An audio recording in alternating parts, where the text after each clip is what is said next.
This channel does not promote any violent, harmful, or illegal activities. All content provided by this channel is meant for an educational purpose only. Top quality और consistent performance के लिए सिर्फ silver pump नाम याद रखना।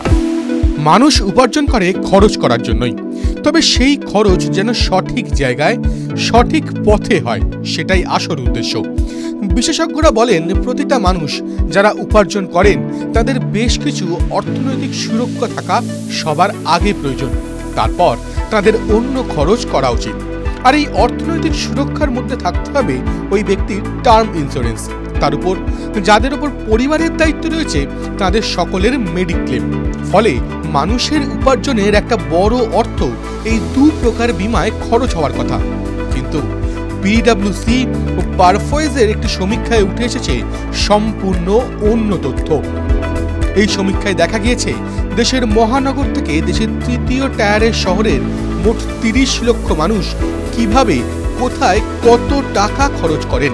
যেসব মানুষের মাসিক বেতন ২০,০০০ টাকা থেকে ১ লক্ষ টাকার মধ্যে, তাদের এই সমীক্ষায় অন্তর্ভুক্ত করা হয়েছিল। পিডব্লিউসি ও পারফয়েজের রিপোর্ট বলছে এই রেঞ্জের মধ্যে যারা উচ্চ বা মধ্যম স্তরে রয়েছেন তাদের মধ্যে বেশিরভাগ মানুষ আয়ের অনেকটা অংশই ঋণের ইএমআই এ পরিশোধে ব্যয় করেন। এর মধ্যে রয়েছে বাড়ির জন্য ঋণ, গাড়ির জন্য ঋণ বা পার্সোনাল লোন। এই সমীক্ষায় আবার খরচকে ৩ ভাগে ভাগ করা হয়েছে। এই ৩টি ভাগ হলো বাধ্যতামূলক খরচ, প্রয়োজনীয়তা ও বিবেচনামূলক খরচ। বাধ্যতামূলক খরচ অর্থাৎ যে খরচ মানুষকে প্রতি মাসেই করতে হয়।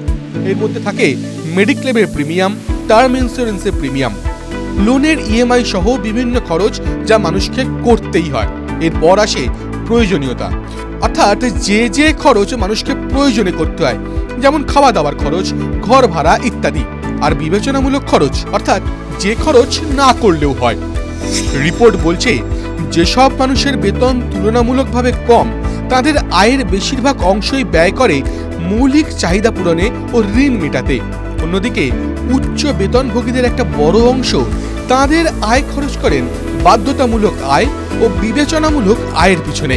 তাদের খরচের এই ধরন দেখে এটা বোঝা যায় যে তাদের মধ্যে অনেকেরই বিরাট বিরাট ঋণ রয়েছে। এছাড়াও তাদের বিলাসবহুল জীবনযাত্রা তাদের ব্যয় আরও বাড়িয়ে তোলে। আরও দেখা গিয়েছে কম আয়ের মানুষ অনলাইন গেমিং এর জন্য তাদের আয়ের ২২% ব্যয় করে। টিভি9 বাংলা ডিজিটাল।